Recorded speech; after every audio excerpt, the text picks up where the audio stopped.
Well, we couldn't get Councillor Brooker to leave before, and now we can't get him back in. But welcome everyone to our 10th of December council meeting. Members of the public are advised that the meeting is live streamed and will be recorded. So if you can make sure you've turned your mobile phones off. I had a slight problem with last one and had both my mobile phones going. So just if you can make sure mobile phones are on silent. It will be made publicly available on YouTube and on the council website. So if you are looking to get a copy of it, feel free to get on and download it. Just like to make acknowledgement to country. The Nillumbik Shire Council respectfully acknowledges the Wurundjeri Woi Wurrung people as traditional owners of the country on which Nillumbik is located, and we value the significance of the Wurundjeri people's history as an essential and unique character of the Shire. We pay tribute to all First Nations people living in Nillumbik, give respect to elders past, present and future, and extend that respect to all First Nations people. We respect the enduring strength of the Wurundjeri Woi and acknowledge the ongoing impacts of past traumas and injustices of colonial invasion, massacre and genocide committed against First Nation people. We acknowledge that sovereignty was never ceded. Wurundjeri Woi Wurrung people hold a deep and ongoing connection to place. We value the distinctive place of our First Nations people in both Nillumbik and Australia's identity, their cultural heritage and care of the land and waterways, to their ongoing contribution in many fields, including academia, agriculture, economics, law, sport and politics. Thank you. I would ask Councillor Mackay to recite the Good Governance Pledge for us. Thank you. As councillors, we are mindful of our civic responsibilities and obligations. We pledge to take them seriously and to carry them out with diligence and integrity. We know the decisions we take will affect the people and environment of Nillumbik now and in the future. We undertake, therefore, to make sound and principled decisions of lasting value in a spirit of fairness and for the good of all. We also pledge to serve the needs and well-being of the community and our environment in an open and honest manner and to the best of our abilities. Thanks, Councillor Mackay. Today's council meeting will begin with a prayer led by Father Stephen Manakouris of St Macaris Coptic Orthodox Church in Yarrambat. Established in 2009, the church has operated in its permanent location, in its permanent location since October 2016, serves 500 constituents of the Nillumbik Shire and offers a diverse range of programs focusing on mental health, family mediation, child and youth development and community engagement. St Macarius Church is known for its welcoming atmosphere and invites everyone to tour its facilities, meet the pastors and participate in services and activities. So, Father Stephen, if I could ask you to come up to the microphone and read a prayer for us.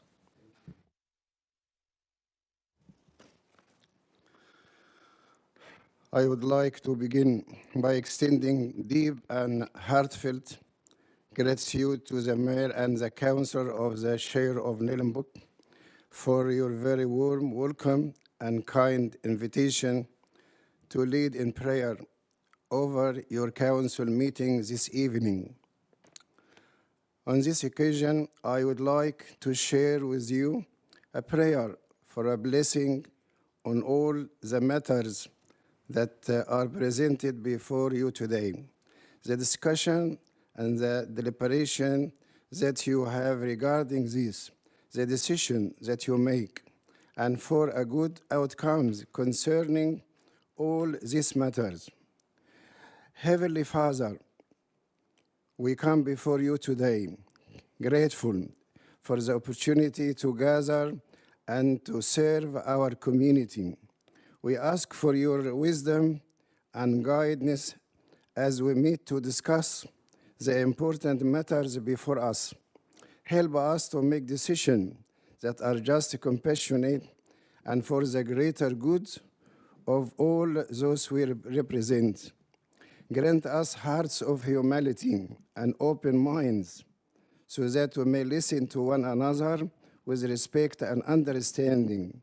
Lead us away from division and self-interest, and instead unite us in our common purpose to serve and uplift this community. May your spirit of peace, fairness, and integrity be presented in every conversation and every decision made here today. Give us the strength to act with courage and the grace to work together for the benefit of all. Bless our efforts and protect our community, that we may prosper and live in harmony. We place this meeting and its outcomes in your hands. In your holy name we pray. Amen. Thank you very much, Father Stephen. Thank you very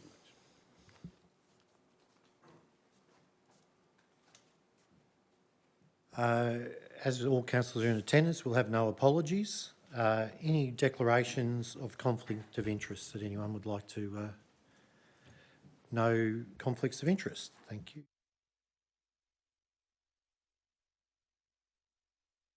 We now move on to presentations. We'll first start off with Councillor Perkins with a condolence for Ken Ramplin. So, Councillor Perkins. Thanks, Mayor. Thanks for the opportunity to read out the condolence for Ken Rampling, RIP. We're deeply saddened to hear of the passing of Nillumbik resident Ken Ramplin in October. Ken commenced voluntary community service work with the Scouts at the age of 13. He was Scout Patrol leader in Diamond Creek, where he moved regularly between Scouts and clubs. He was leader of the Methodist Church Youth Group in Diamond Creek for 3 years and undertook various roles at Diamond Creek Uniting Church, where he was actively involved. After retiring, Ken discovered Omni, or Older Men New Ideas, and joined the Greensboro Omni Group. 3 years later, he founded 3 new Omni groups in Nillumbik, they being in Diamond Creek, Eltham and Hurstbridge, and he received a Jagga Jagga Community Australia Day Award in 2018 for establishing these groups. Ken was a long-standing Council of the Ageing Victoria member and a key figure in their Omni men's discussion groups. He represented Omni Victoria for an award at Government House and received a personal award from the Diamond Creek Bendigo Bank and Rotary for his contribution to the community. Ken was one of the main instigators of the Diamond Creek Play Space Labyrinth project. It was so important to him and his team to ensure that this project was built, and in collaboration with Council and other community members, he made this idea become a reality. Ken also designed and developed the Diamond Creek Rangeview Community Garden at the end of his street when he was living in Rangeview Road, and he did that for all the community to enjoy, with many people visiting the space on a regular basis. Ken was very humble of all his achievements and proud to see projects that he provided opportunities for citizens to join the community and give them a sense of belonging. He was always thinking about various ways of bringing the community together, and he was seen as a true community leader. He was a connector, mentor, and a very good friend to many. On behalf of Nillumbik Shire Council, we pass on our condolences to Ken's loving wife, Lorraine, his family and friends. Thanks, Councillor Perkins. I know you worked very close with him on many projects to keep moving Diamond Creek forward, so a sad loss to the community. We'll move on to our next presentation. And I want to take a moment to recognise volunteers are the backbone of our community, and we sort of find that in all walks of life across Nillumbik. But I particularly want to draw attention to the CFA. Incredible volunteers. Your selfless dedication and hard work is truly commendable. Living in such a picturesque environment brings risks, especially with the arrival of summer and increased probability of bushfires. The Council is committed to working with you and our emergency service personnel to safeguard lives and properties. As we enter another bushfire season, on behalf of the Shire Council, I extend our heartfelt thanks and appreciation for all you do. Mitigating fire risk is vital and requires a year-round commitment. This responsibility is shared by the entire community, and I know the CFA and all other emergency service agencies will prioritise this through the community education initiatives. Our council is dedicated to collaborating with the CFA and other partners to ensure that fire and emergency management arrangements meet the needs of our community. We're pleased to provide $49,000 in donations to assist with 15 brigades and 2 groups in their exceptional work. As we head into summer, we extend our best wishes to all emergency service and first responders. We hope that it is a safe season and acknowledge the importance of being well prepared for any challenges that may arise. Thank you again for your dedication and our deepest appreciation for your unwavering support. I would call on our Municipal Fire Prevention Officer, Scott Allen, to come up and assist with handing out plaques, and I'll read through the names as we go, and if you could come up and accept your plaque, and if we could then meet in the centre of the room with the councillors to get a photo at the end, if that works for everybody. And we are assured that everyone has got here. Okay.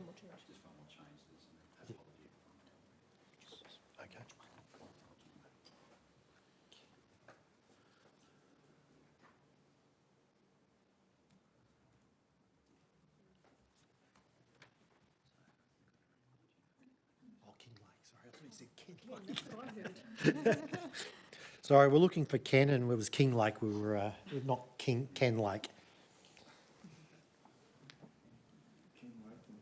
Yeah. Oh, yes. Thank you, sir. Jeez. So we'll be working in alphabetical order. So from Arthurs Creek, Captain Warren Rees.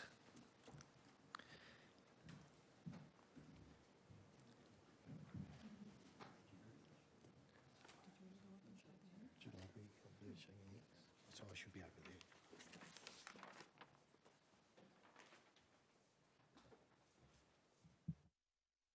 there. You'll have to forgive me, it's the first day on the job, so I'm just getting used to these things.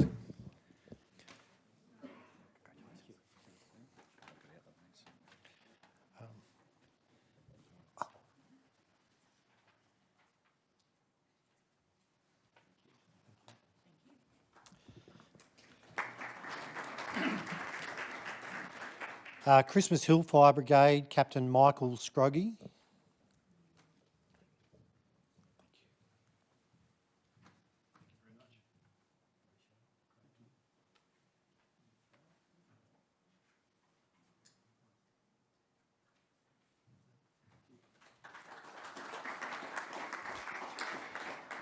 Diamond Creek Fire Brigade, Captain Noel Farmer, obviously taking over from Peter Perkins.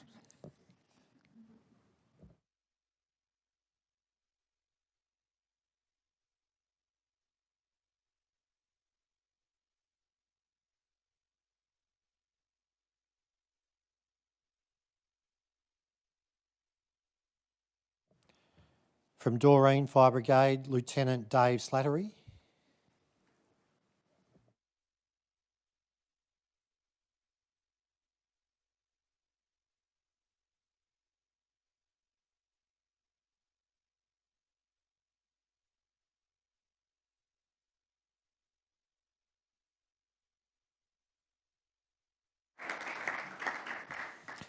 From Eltham Fire Brigade, Community Safety Officer, Steve Kilsby.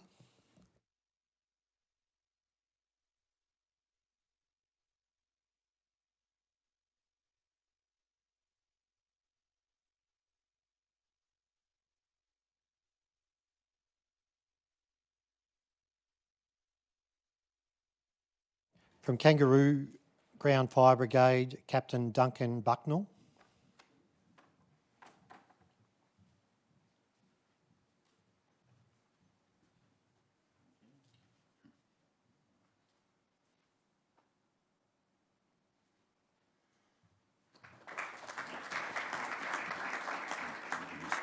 Okay.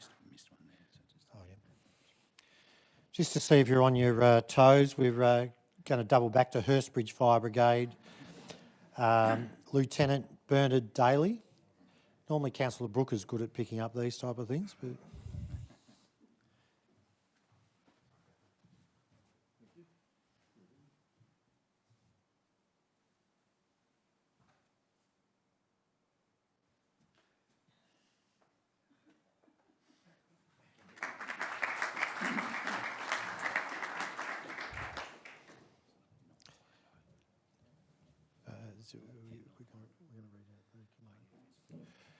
We'd just like to recognise the King Lake Fire Brigade, but firefighter John Stewart hasn't been able to make it. So, again, we recognise the wonderful job they do up there.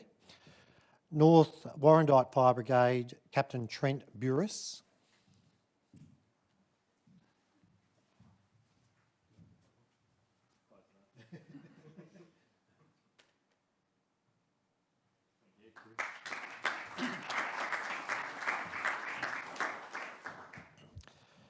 Panton Hill Fire Brigade, Lieutenant Mark Howard.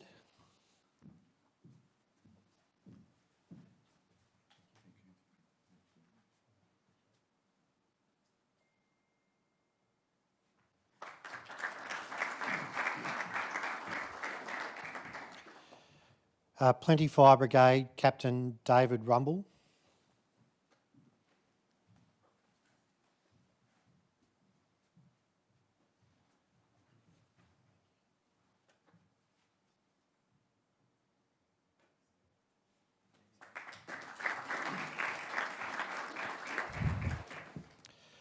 Research Fire Brigade, Lieutenant Lee Tonerud McCarthy.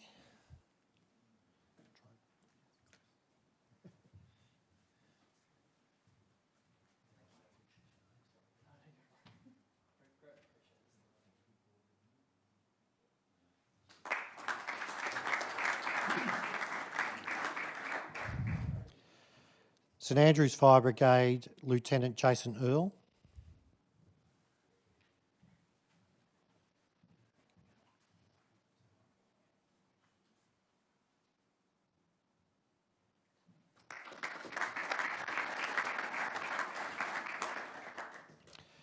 Wattle Glen Fire Brigade, Captain David Reuter. Sorry.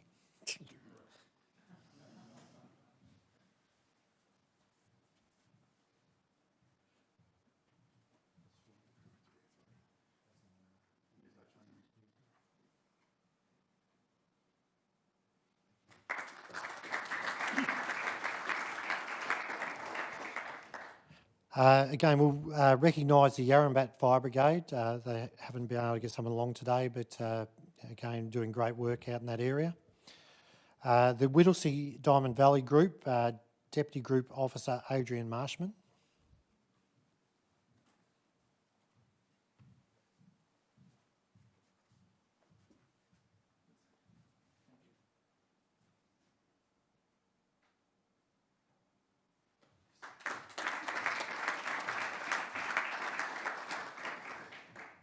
And the Nillumbik Group, Group Officer Matthew Knight.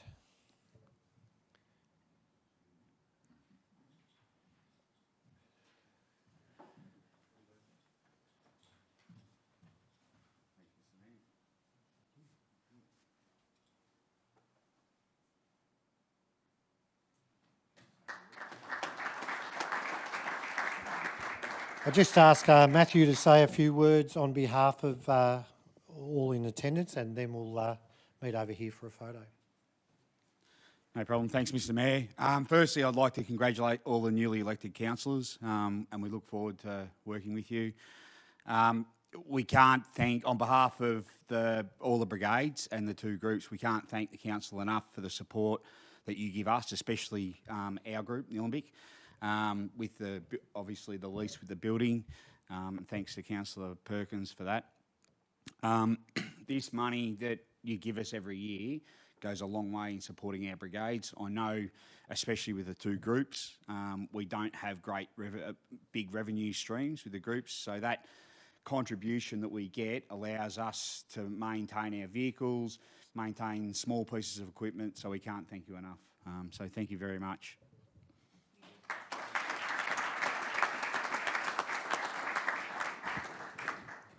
And just like to thank Scott for his assistance. Thank you very much. So could we have all the officers over here, and could the councillors come and join them as well, please, for a photo? We just follow what Tracy's going to wave her arms and sort of tell us where to go. So.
Well, we should have left that to last. We feel like the gallery's deserted us.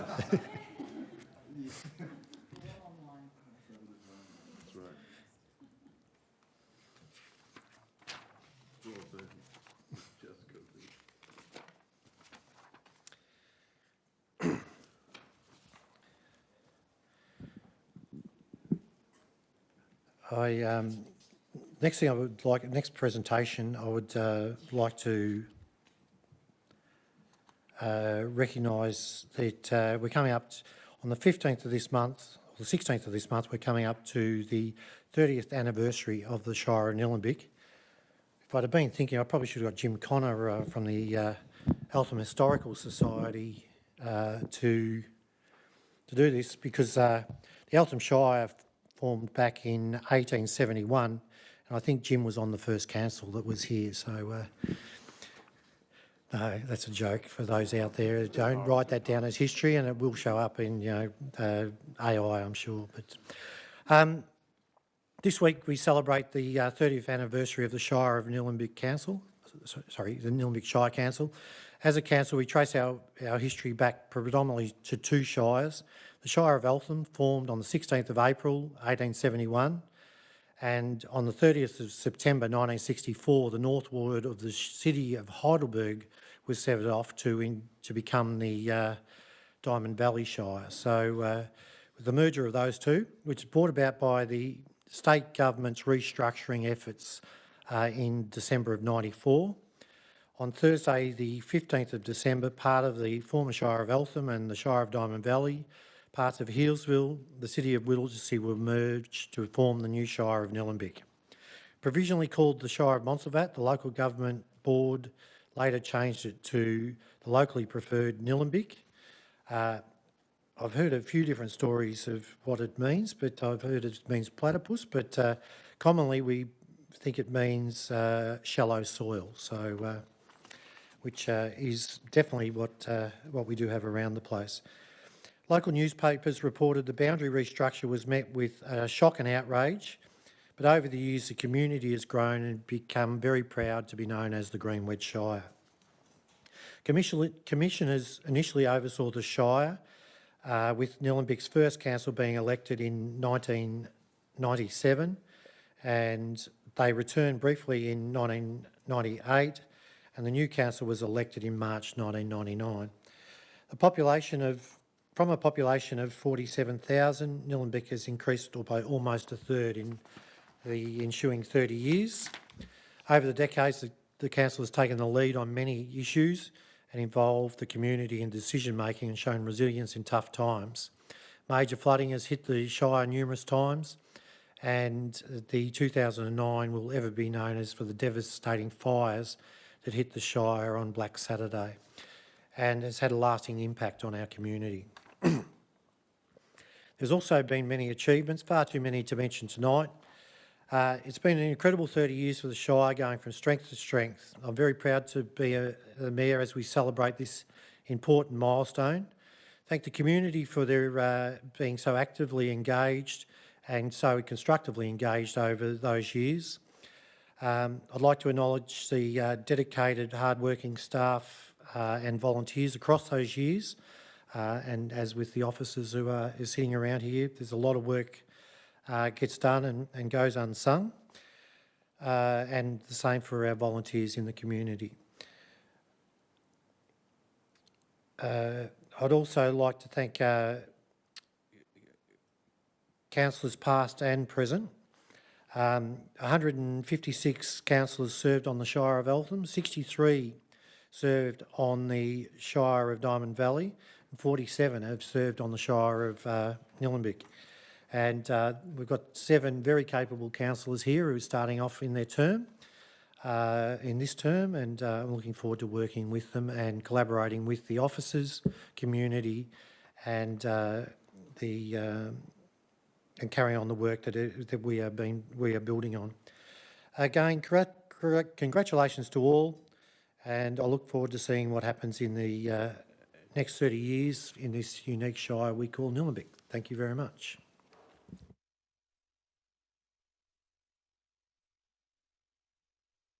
Thanks, Jim.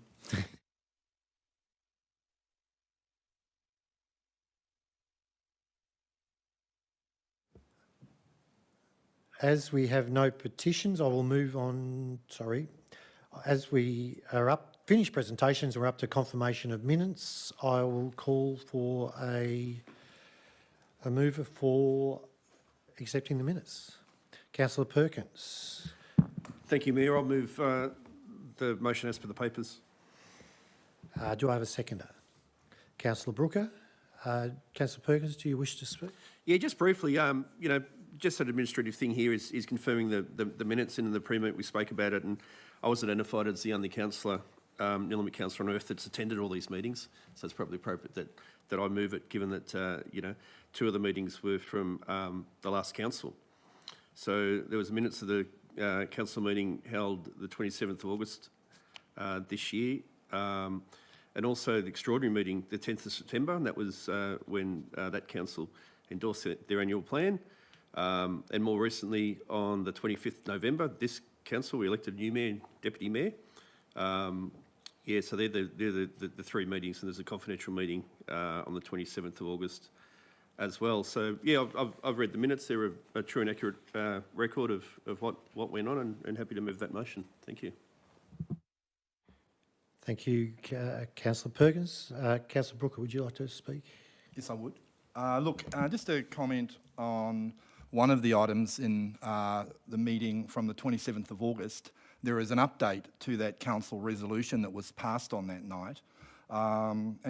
We received, when I say we, the Shire of Nillumbik, just 1 week ago on the 3rd of December from the Department of Transport and Planning a letter because there had been an appeal against that council resolution.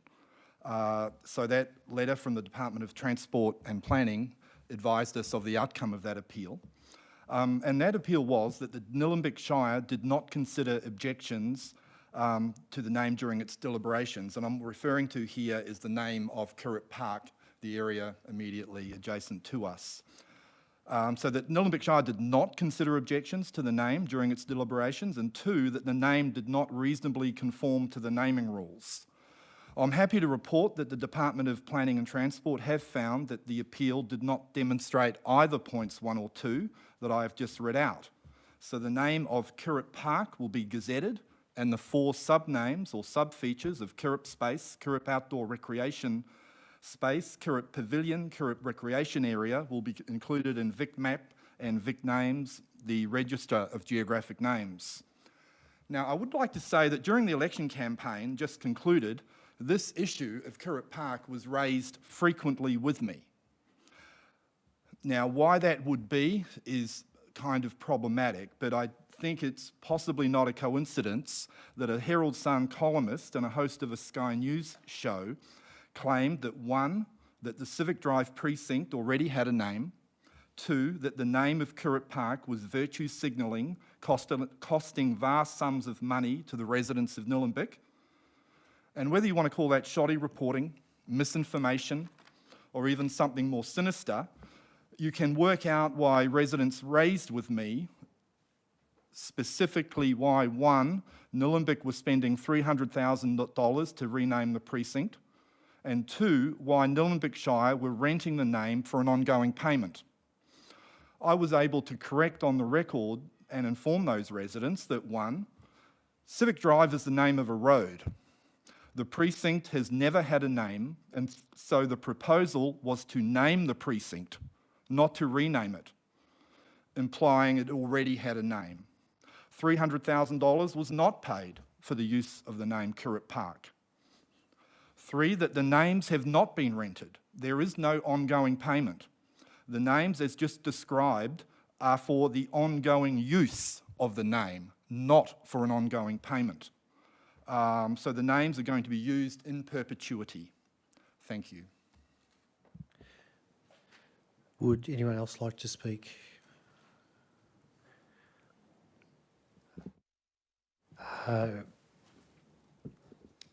I'll put the motion to the vote. All those in favour? Carried unanimously. And as we can see, Councillor Brooker has been very close to this, and I think he's made his point very clearly. So thank you very much.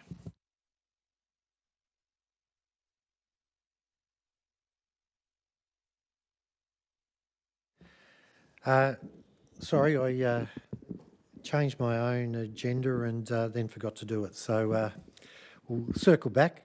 As I said, first day on the job, so bear with me. Councillor Perkins, I believe that you've got some good news for us from Alice Ward, or probably Alice Ward and parts of Edendale, Councillor Joy. Yes, certainly I have. It was a pleasure today to join my fellow councillors and members of the Diamond Creek Men's Shed for a special announcement from our member for McEwen, Rob Mitchell, today. The federal government will provide $965,000 in funding through its Thriving Suburbs program, and that will renovate the Diamond Creek Men's Shed. This is a much-needed project and one that council has been advocating for in partnership with the member of McEwen, Rob Mitchell, for some years.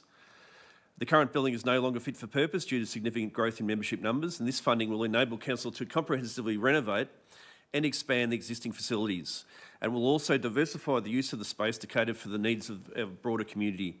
And it's not just the Diamond Creek residents who use the Diamond Creek Men's Shed, you know, it's from right across the Shire. You know, today I noticed that many people, you know, that have volunteered most of their life, you know, they sort of tend to have it in their genes, I think, but, you know, certainly I noticed people from Yarrambat plenty, far further afield than just Diamond Creek.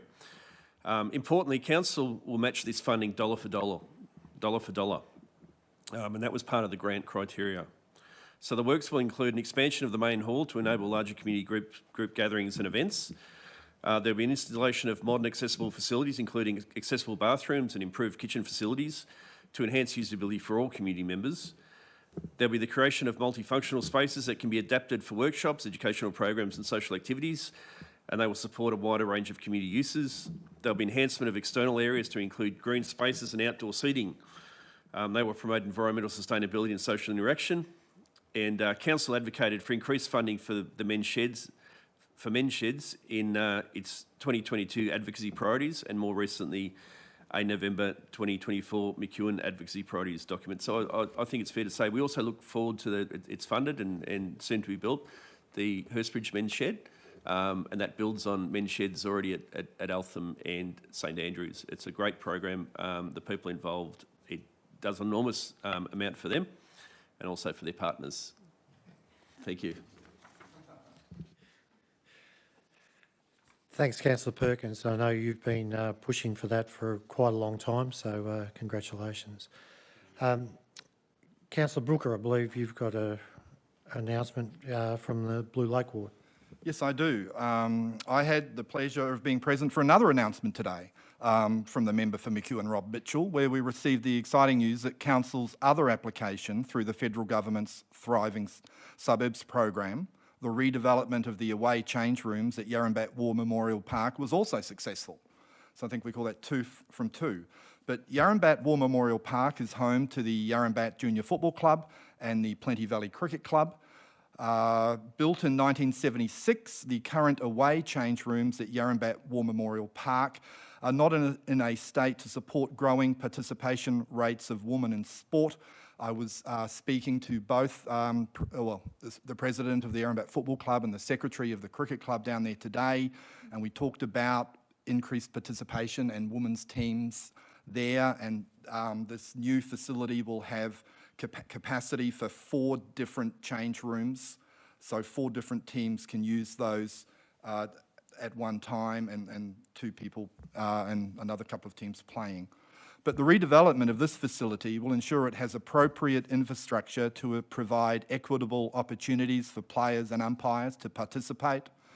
The new facility, as I've said, will include 4 change rooms, unisex players' amenities, an umpire's room and amenities, a dedicated first aid room, storage room, and unisex accessible toilet.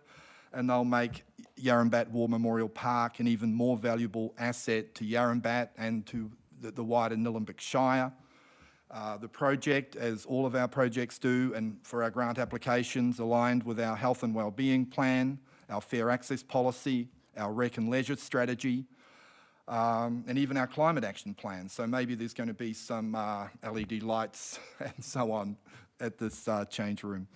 But our commitment to these plans is reflected in the dollar-for-dollar matching funding we will be contributed to the project. So it's not something that we're just being given the money and then having to do the work and grabbing up a design and overseeing the construction. We'll be putting our dollars into the facilities as well. So thank you. Never, ever let a coincidence get in the way of claiming credit, I'd also say, as the new councillor. So thank you. So obviously Councillor Stockman has worked very hard on that, and we thank him for his work. Former Councillor Stockman. I'm a generous fellow, so when there's good news, we can spread it around, I always say. Okay, so I think I'm back on track now. So we'll move on to... Sorry, so there's no petitions, so we will move on to questions from the gallery. We've got 2 questions submitted by Richard Pennell, and the question is, in light of the completion of the first part of the Greensborough to Eltham cycle and walking track alongside the railway line, what timetable does the council have for rebuilding the pedestrian cycle bridge over the Diamond Creek at Bridge Street so that the second part of the track between Montmorency and Eltham can be completed in partnership with the state government? The response to the first question is, the original scope of the Montmorency to Eltham Shared Trail extension by the state government included all necessary works between Montmorency and Eltham Railway Station. This included a new shared trail bridge crossing in Alsnox Park in the approximate location of the old low-level pedestrian bridge removed following the storm damage of late 2022. In late 2023, Council was advised the project would no longer extend to Eltham Station and would conclude at the start of Alsnox Park, north of the skate park, which has resulted in the removal of the shared trail bridge. Current design standards, along with Melbourne Water guidelines for the bridge crossing, dictate that the new shared trail bridge in the proposed location would need to be significantly higher and structurally more substantial compared to the original bridge. This requirement comes with a significant cost, estimated at $2.6 million Funding sources are currently being investigated to build the bridge as soon as practicable. Second question. Will Council produce a plan to restructure the arrangements for collecting commercial rubbish from the public car park behind Eltham Terrace, which is also illegally used by members of the public for disposing of large pieces of hard rubbish that stay there for long periods? And Council response is, Council will re-engage with the owners of Eltham Terrace to discuss and progress solutions to the commercial bin storage issue. Community members are encouraged to continue to report dumped rubbish to Council. So thank you to Richard Pennell for those questions, and we will respond to him in writing. So we have responded to him in writing. Richard Pennell's not here today, is he?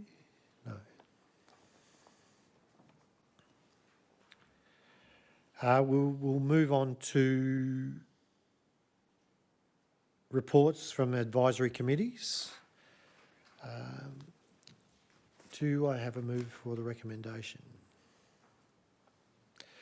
Councillor Joyner. Thank you. I would like to move the motion that Council notes the minutes of the Advisory Committee meetings reported at attachment 1 as per the papers. Do I have a seconder? Councillor Cope. Would you like to speak to? Yes, thanks. Motion. I'd like to thank everyone that participates in these committees. Their time and knowledge is very much appreciated, and we value the contribution they make. I look forward to working with many of them over the next 4 years. Councillor Cope? Right. Would any other councillors wish to speak to the motion? I'll put it to the vote. All those in favour? Carried unanimously. We'll now move on to officer reports. The first report is the planning for the development of the Council Plan 2025 to 2029 and a review of the Community Vision Nillumbik 2040 and the financial plan. Do I have a mover for the motion? Councillor I'd like Brooker. to move that, thank you. Do I have a seconder? Councillor Joy. Councillor Brooker, would you like to speak to the motion? Yes, I would. Look, the Local Government Act 2020, I think it is fair to say, has completely turned upside down the process used by the council I served on between 2016 and 2020 in formulating the council plan. The new Act does require a deliberative process that is engaging the community in the formation of the plan, but then giving very wide discretion to council to actually prioritise virtually any public issues that it deems relevant, provided that it has, one, conducted an extensive deliberative process to help ensure that the will of the community is reflected in the council plan. So this is very much a bottom-up approach, and we do need to gain insights from the community first, seeking feedback from the broader community, and then council is having an input through, I hope, questioning submitters who are participating in this process. I will point out this to everyone listening, that this is your opportunity to leave your thumbprint on the document and really participate on the consult access of that IAPP matrix, for those familiar with it, and see how that works. I would say that the process outlined in this report, the council is really deep diving into this in a substantive way. I do say that there were some limitations in 2021 when council embarked on the last council plan. We were all locked down for long periods of time during 2021, and there was some practical limits to how really faithfully you could give meaning to the true intentions of the Act.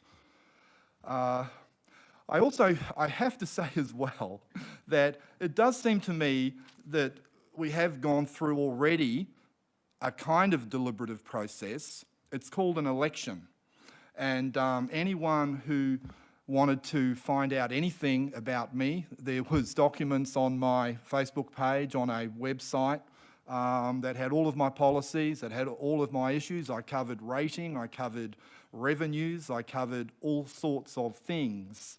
So in that sense, you know, the community have spoken, in my case, endorsed my platform by a few points short of 70% of the Blue Lake Ward community. So I do think that that's ought to be recognised as well when we go through the process, that we have all been elected, we've all put out policies, platforms that we have got elected on and wish to advance during this process. Okay, so I would say that I just want to talk about the community forum in particular, and that is where 30 residents are selected from a randomised selection process, hitting the key demographics across the Shire. Now, I'm sure that some people here, certainly the council that I served on, will remember a kind of a familiar kind of process we had back during the Greenwedge Management Plan, where we had a deliberative process and we had a thing called a citizens' jury to advise us on that. But this is really the key difference. For the Greenwedge Management Plan, applications were sought for the panel. So that had strengths and weaknesses. But what it, I think you would say in hindsight, meant that only really motivated individuals that had a real interest in planning issues inherent in the Greenwedge Management Plan applied to be on the jury. This is a completely different approach where you have a randomised selection of people who may or may not necessarily have been involved in council issues previously. So we're then trying to find out from them what they think the directions of Nillumbik should be. So as opposed to the experience, I think, of 2019, where you had quite a polarised view on that citizens' jury, I'm hoping that the participants in this community forum will find common ground, more than they'll be striking a line in the sand where views could not possibly be reconciled, which was kind of the history of the position we had a few years ago. So I'm hopeful it'll be different this time. I think the structure is very important, and that is quite different to 2019. So hopefully we'll get a different outcome. Thank you. Thanks, Councillor Brooker. Councillor Joy, would you like to speak to the motion? Would anyone else like to speak to the motion? Any other councillors like to speak to the motion? I'll take a vote. All those in favour? Carried unanimously.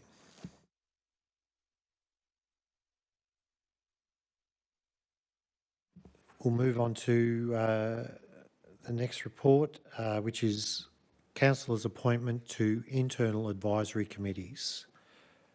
Can I have a mover for the motion? Thank you, Mayor. I'm happy to move that one. So moved, Councillor Joy. I'll second that. Second, oh, sorry. Sorry, Councillor Joy, could you please just tell me what you are moving? Sure. I would like to move that council appoint councillors as listed below as its representatives on advisory committees for the 2024-2025 council year. And they are the Arts and Cultural Advisory Committee, Councillor Cope. Audit and Risk Committee, Councillor Jumerick and Councillor Joyner. CO Employment Matters Advisory Committee, all councillors. Economic Development Advisory Committee, Councillor Brooker and Councillor Joyner. Environment and Sustainability Advisory Committee, Councillor McKay and Councillor Joy. Health and Wellbeing Advisory Committee, Councillor Joy and Councillor Brooker. Inclusion and Access Advisory Committee, Councillor Perkins. Living and Learning Advisory Committee, Councillor Brooker. The Panton Hill Bushland Reserves System User Group Advisory Committee, Councillor Joyner. Positive Ageing Advisory Committee, Councillor Perkins. The Recreation Trails Advisory Committee, Councillor Joy and Councillor Cope. And the Youth Advisory Committee, Councillor Mackay. Thanks, Councillor Joy.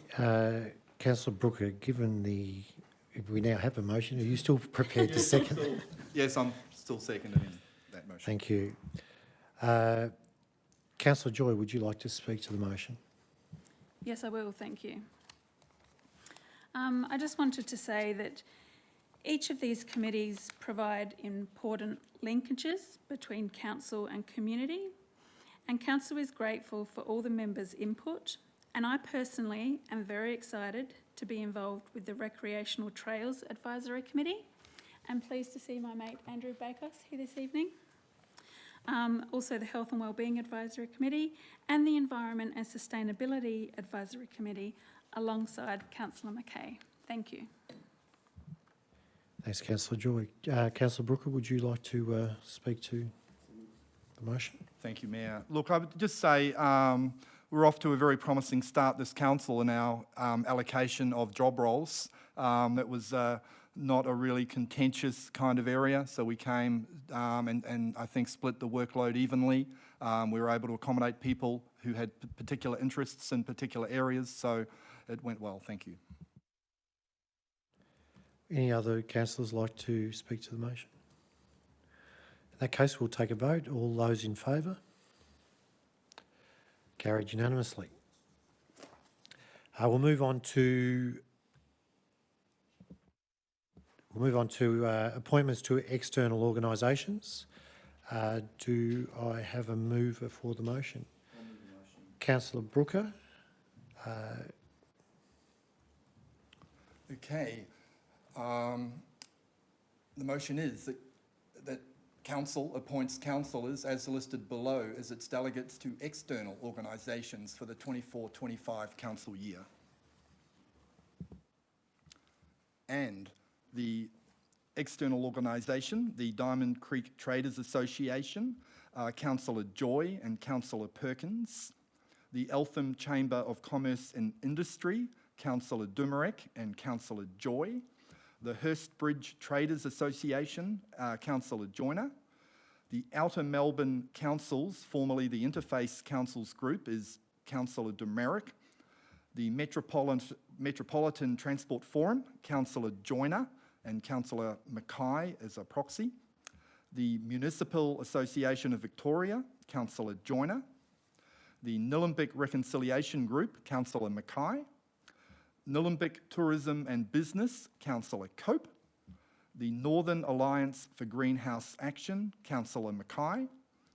The Northern Council Alliance, Councillor Dumarek. The Victorian Local Governance Association, Councillor Dumarek. The Yarra Plenty Regional Library Board, Councillor Brooker and Councillor Perkins, and the Director of Communities of Nillumbik Shire. The council officer is a proxy in that role. Thank you. Thanks, Councillor Brooker. Oh, sorry. Okay. Also resolved to not appoint a councillor representative to the Banyule Nillumbik Local Learning and Employment Network Board, and notes that the council organisational representative and sitting member on the board is the Economic Development and Tourism Lead from Council's Economic Development Team under Category 11 co-opted member. Thank you. Thanks, Councillor Brooker. Do we have a seconder for that motion? Councillor Cope. So moved Councillor Brooker, seconded Councillor Cope. Councillor Brooker, would you like to speak to the motion? Just the same again. Some people wanted particular job roles. I think we were able to accommodate everyone. I would just say it's actually, I've got a promotion just this evening as the chair of the Yarra Plenty Regional Library Board, because it's Nillumbik's turn to be the chair of that board. It's on a rotating basis between the councils of Whittlesea and Banyule, and so I'm in that hot spot for 2025. Thank you. Thanks, Councillor Brooker. Councillor Cope, do you wish to? would like to just turn on your microphone? Thank you. Yeah, I'd just like to thank all the councillors for electing to represent themselves on those committees, and yeah, good luck. Thanks, Councillor Cope. Would any of the other councillors like to speak on the motion? In that case, we'll put it to a vote. All those in favour? Carried unanimously. We'll now move on to instruments of appointment for the authorisation, instruments of appointment and authorisation, Planning Environment Act 1987. Could I please have a mover for the motion? Our current Chair of Planning, Councillor Perkins, we move the motion. Thank you, Mayor Jumrick. I move that Council, in the exercise of the powers conferred by Section 147(4) of the Planning and Environment Act 1987, resolves that A, the Nillumbik Shire Council staff referred to in the instrument of appointment and authorisation, Planning and Environment Act 1987, it's attachment 1, be appointed and authorised as set out in the instrument. B, the Common Seal of Nillumbik be affixed to the instrument. And C, the instrument comes into force immediately after the Common Seal of Council is affixed to the instrument and remains in force until Council determines to vary or revoke it. Thanks, Councillor Perkins. Do I have a seconder for the motion? Councillor Cope, thank you very much. So moved Councillor Perkins, seconded Councillor Cope. Councillor Perkins, would you like to speak to the motion? Yeah, just briefly, I won't go for 4 minutes and 56 seconds. I might go for about 15 seconds. And I think the issue is here that planning department staff sometimes come and go, and if there's any change to the planning department staff, we need to bring this instrument back to be updated. So it's fairly routine. It's a procedural matter, but it's just to ensure that all the current officers in the planning department are authorised to enforce and make decisions around the Planning and Environment Act 1987. So this is an update, and we see this a few times every year, and that's fine. But this is the most current instrument. All people know it, so hopefully someone will learn something. But the council gives the officers named in the instrument of determined by councillors in this chamber. Clearly, many applications came to the council for that reason, as 5 objections is not a whole lot of objections for we're passing this evening. Look, that I just want to say that practice of calling in has advantages and disadvantages. Contentious matters tend to have, be brought into the council chambers. Personally, I think all residents have a right to address councillors with their issues face to face, and it is one that I completely support. That's all. Thank you. Thanks, Councillor Brooker. Any other councillors wish to speak? In that case, we'll put it to the vote. All those in favour? Carried unanimously.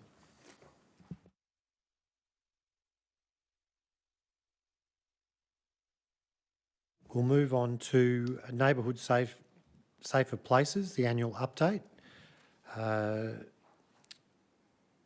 Can I have a mover for the motion? Councillor Perkins. Thank you, Mayor. I move that Council notes as part of the annual review process, the Neighbourhood Safer Places, Bushfire Places Last Resort, in brackets NSP-BPLRS, are located at A, Diamond Hills Reserve Oval, Greensborough, B, the Outdoor Performance Centre in Greensborough, C, Diamond Creek Community Centre, Diamond Creek, D, Yarrambat Park Golf Course Club Rooms, Yarrambat, E, Hurstbridge Basketball Stadium in Hurstbridge, F, car park between Arthur and Dudley Streets, Eltham, and G, Colandina Reserve, Greensborough. All have been assessed by the Country Fire Authority and have been confirmed to meet the criteria for designation as a neighbourhood safer place, bushfire place of last resort. And the attachments are there. Thanks, Councillor Perkins. Do I have a seconder? Councillor Joyner. Councillor Perkins, would you like to speak to the motion? Yes, so these neighbourhood places have not changed, or neighbourhood safer places, bushfire places of last resort, have not changed for quite some years. They were brought in the years following the Black Saturday devastating fires of 2009, and various sites were identified by council at the day. I remember the discussion around it, and part of the issue is that the highest bushfire risk areas in the Shire, they being the most dangerous places, don't have any places of last resort. And that's because you really can't find a place where it's safe enough to designate as a bushfire, as a place of last resort. There's a criteria that has to be met by the CFA. The sites were identified by the CFA police and council, and these current sites were deemed the most appropriate. There is a tyranny of distance. If a bushfire does occur, and it's likely to occur, in northern parts of the Shire, a repeat of Black Saturday, I would say, is inevitable. It will happen at some point. Hopefully won't have the same devastating impact, but we continue to live in a municipality that has a very high fire risk, and that changes from day to day and season to season. Living in a dangerous place for bushfire really does mean you need to be more prepared than the broader population. So it's even more imperative that people living to the northern parts of the Shire, where it's heavily treed and there's a lot more vegetation, that they prepare and plan and get out of danger early, well before a fire arrives. So the sites that have been identified are again compliant. They've been reassessed. They were assessed on an annual basis by CFA. The vegetation's been managed around them. They're no less safe than they were this time last year, and that's really what this motion and this report is primarily about. It's not to say that other sites can't be identified, but at the moment, these are the sites that have been identified and have gone through that rigorous process some years ago, and those 7 sites, I think it is, those 7 sites continue to meet the requirements put down by CFA. Thank you. Thanks, Councillor Perkins. You obviously speak with a lot of authority, having been Diamond Creek Fire Captain for 10 years. Councillor Joyner, do you wish to speak to the motion? Yes, thank you. I'd just like to encourage all residents in my ward, Bunjil, and Councillor Cope's Sugarloaf, to make sure that they do have a fire safe plan in place and make sure they do leave as early as possible to make these places of last resort. Thanks. Thanks, Councillor Joy. Very good advice at this time of year. Would any other councillors like to speak to the motion? Councillor Brooker. Thank you, Mayor. Look, I note that 4 of the 7 bushfire places of last resort are located in Blue Lake Ward. I just want to comment on the process. I mean, Councillor Perkins has done it, but these places are identified by Nillumbik, assessed by the CFA, assessed by Nillumbik according to the place of last resort criteria, proposed and formally designated a place of last resort, established, reviewed by Nillumbik and CFA, passed the review and retained as a place of last resort, which Councillor Perkins said. Look, this is a fairly comprehensive process. This is an extensive process. But look, the overarching point is that these places of last resort are not safe. Referred to dot point 5 in the officer report. They cannot guarantee safety from injury or loss of life. Every Nillumbik resident should have a written bushfire survival plan. It contains what we would expect it to. You need to consider your pets. You need photocopies of documents like insurance policies or passports, identifications or actual documents. Have a place to go, have a plan and a method to get there. Remembering on Code Red or extreme days, the advice from the CFA is not to wait and see, the great default that most of us resort to, but rather leave early that morning or preferably the night before. So Nillumbik residents, you need to organise friends or relatives that they may be getting an unexpected house guest on those Code Red or catastrophic or extreme days. By way of example, Colindina Reserve in Greensborough was both a place of last resort and a staging area for the CFA during the last I think, major fire in Nillumbik on December the 30th, 2019. That fire was when, for the first time, residents in Apollo Parkways, specifically those living over the Buyan Road Bridge, were informed in the afternoon via the CFA, by the CFA, via the ABC, that it was too late to leave and that they should execute their fire plan. So the very real threat of bushfire came face to face with suburban Melbourne because of a fire that started in Clomont Wave, Bundoora, and spread partly into the gorge and threatened a major incident. I still remember vividly the fear and anxiety at the Plenty Hall a few days after that incident, where the CFA conducted a debriefing and explained the fire behaviour, the aerial assets deployed, the tactics of the CFA to fight the fire, and the palpable apprehension everyone in that space felt that day. Thank you. Thanks, Councillor Brooker. Do any other councillors wish to speak? I'd like to say Councillor Cope, if you just push on your microphone, thank you. I'd like to confirm what Councillor Brooker was saying. It's so important to be prepared and to act early, and encourage all our Nillumbik residents to heed that. It was very important what Grant said. Cheers. Thanks, Councillor Cope. Any other councillors like to speak? In that case, we'll put it to a vote. All those in favour? Carried unanimously. Thanks, councillors, and obviously high on your priority that people do have a fire plan and are able to execute it. So thanks very much to all the officers who do all the work in this area. Really appreciate it.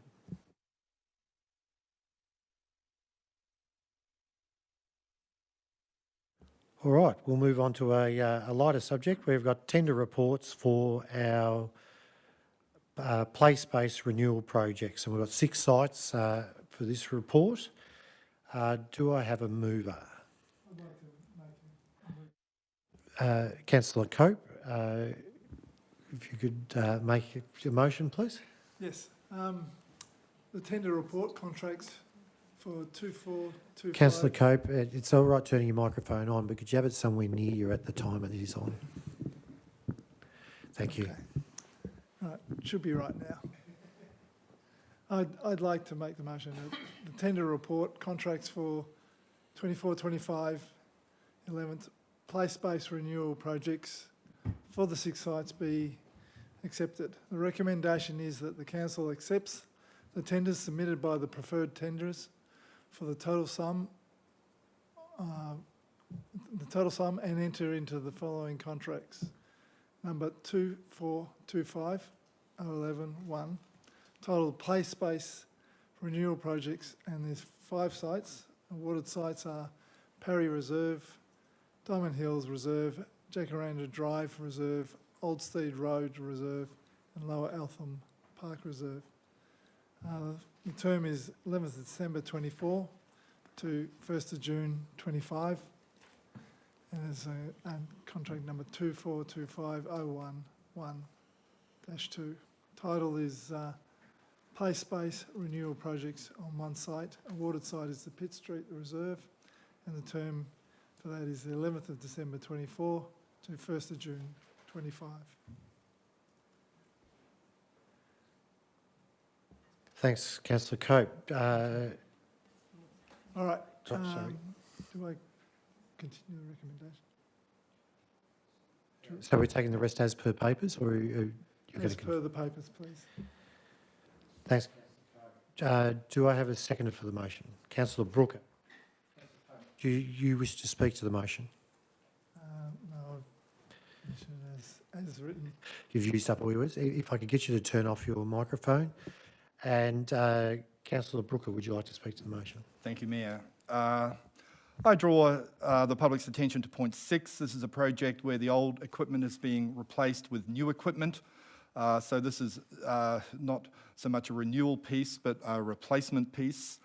One tender has been successful with 5 sites and one tenderer successful with a single site. I think this reinforces that competition is the best method to achieve the best outcomes for the residents of Nillumbik, and further the structure of the tender by dividing it into a series of 6 projects. Nillumbik is able to award a tender to a contractor who came up with the best fit for a single site or sites, rather than an agglomeration of fitting them all into a single bid, which would not have given the best overall result in this instance. So I think compliments to the council tender team who structured the tender in this way. Thank you. Thanks, Councillor Brooker. Would any of the other councillors like to speak to the motion?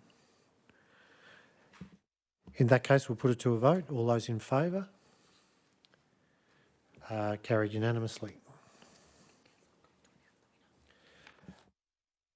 I'd just like to ask Councillor Cope to announce the winner of those tenders, please. Councillor Cope, if you could turn on your microphone and sit somewhere near it, that would be great. Okay. Council resolution that the council accepts the tenders submitted by the Omnitech Playgrounds and Group and A Space Australia Proprietary Limited for the sum total of $305,000 and enter into the following contracts. Okay, number 2425 11-1 Omnitech Playgrounds. The play space renewal projects for the 5 sites.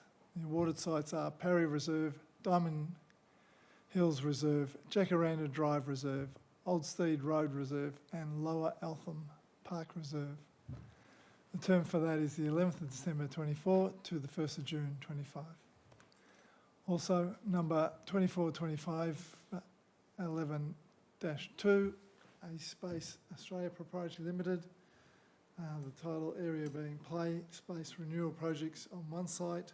Awarded site is the Pitt Street Reserve area. And the term is the 11th of December 24 to 1st of June 25. Thanks, Councillor Cope.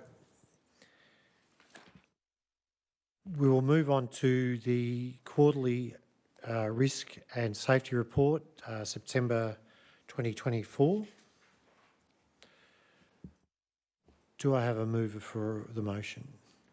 Councillor Joyner. Thank you. I'd like to move the motion that Council notes the summary of the confidential risk and safety report, attachment 1, for the year ending September 2024, and resolves that the risk and safety report, attachment 1, remains confidential in accordance with section 3(1)(a) and F of the Local Government Act 2020.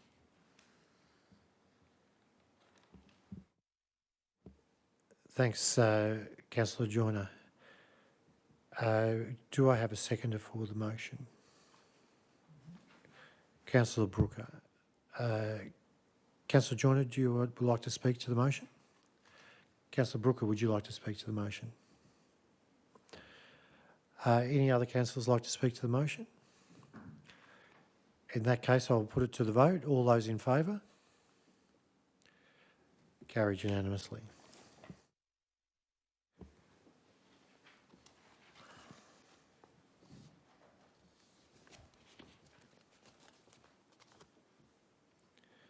We'll move on to item 12, Council Plan Quarterly Performance Report 2024-25, Quarter 1. Do I have a mover? Councillor Joy. And a seconder? Councillor Joy, if we could have a motion, please. Certainly, thank you, Mayor. I would like to move the Council resolves and notes the Council Plan Quarterly Performance Report for the first quarter of 2024-2025 per the attachments.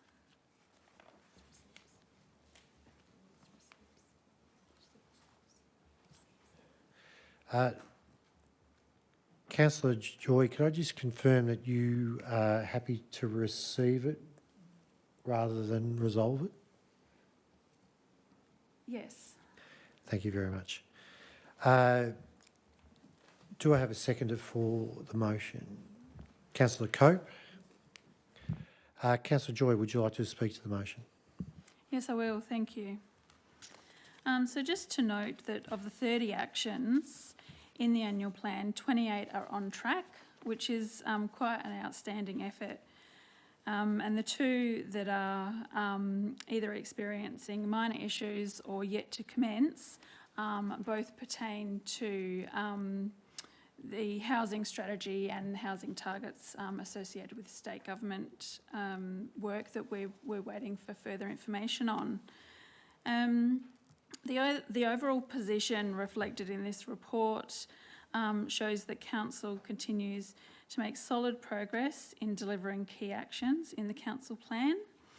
And a few examples I'd like to note are the biodiversity strategy, the urban tree canopy strategy, which were both recently endorsed, and they go to protect and enhance the Shire's unique and highly valued green wedge. Also, the housing strategy, which, as I mentioned earlier, has been put on hold at the moment as we await further information from the state government.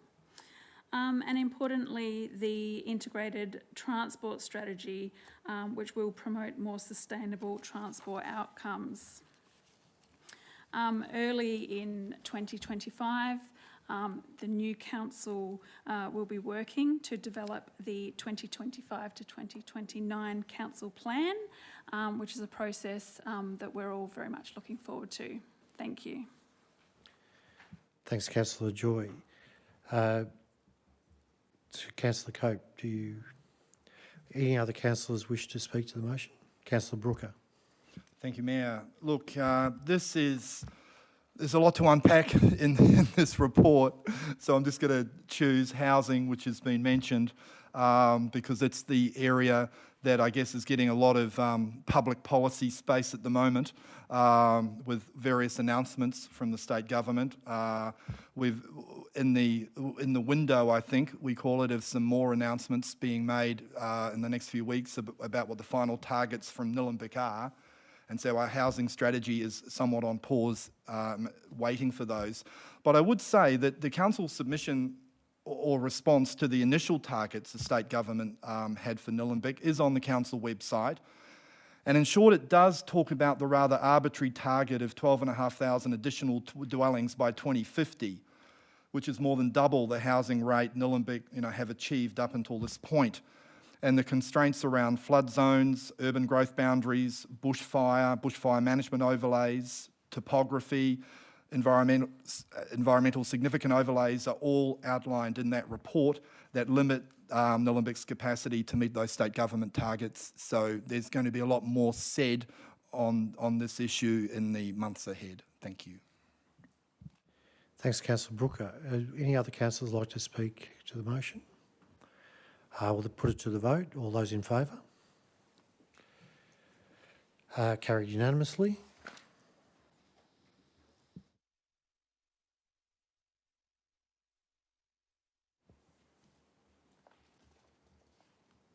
So we'll move on to the September quarter financial report.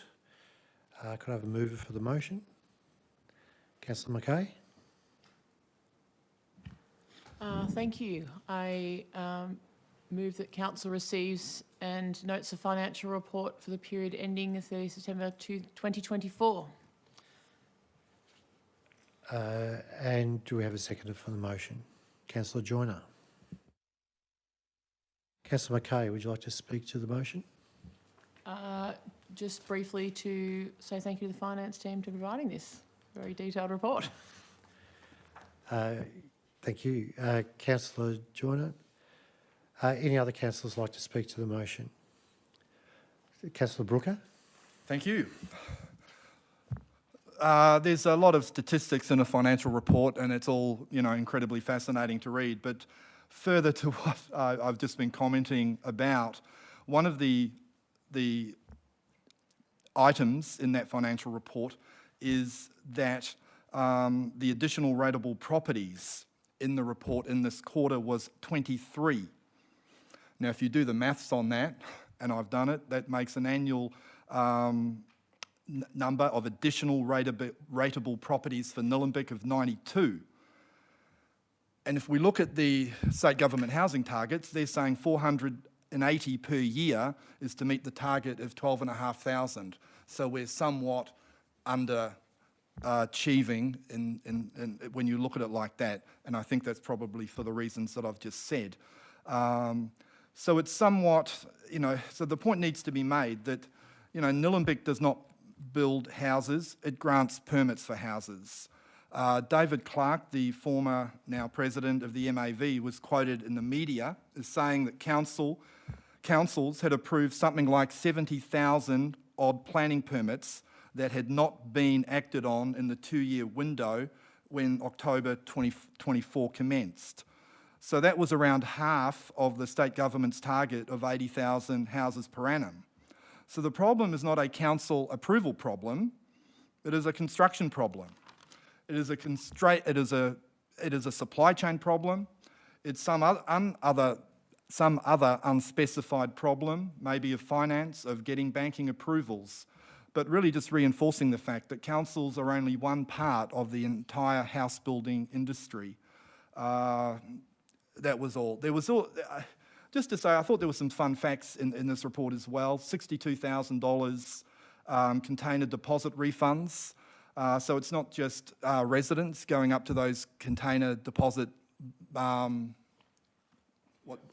machines, that's what they are, machines, and getting their money returned, but there is some money back to the Shire of Nillumbik. So it goes to a larger point, I think, which I want to make, is that during my election campaign, I said we really need to review the Nillumbik recycling system and to really study the impacts of the container deposit scheme on that recycling system. And I'm advised that that's a piece of work the council are looking to do. We've got a glass bin that needs to be rolled out by 2027, so maybe that can be in anticipation of that, to have a look at how this is going to impact more broadly on the Shire of Nillumbik. Thank you. Thanks, Councillor Brooker. Any other councillors wish to speak? In that case, we'll put it to the vote. All those in favour? Carried unanimously.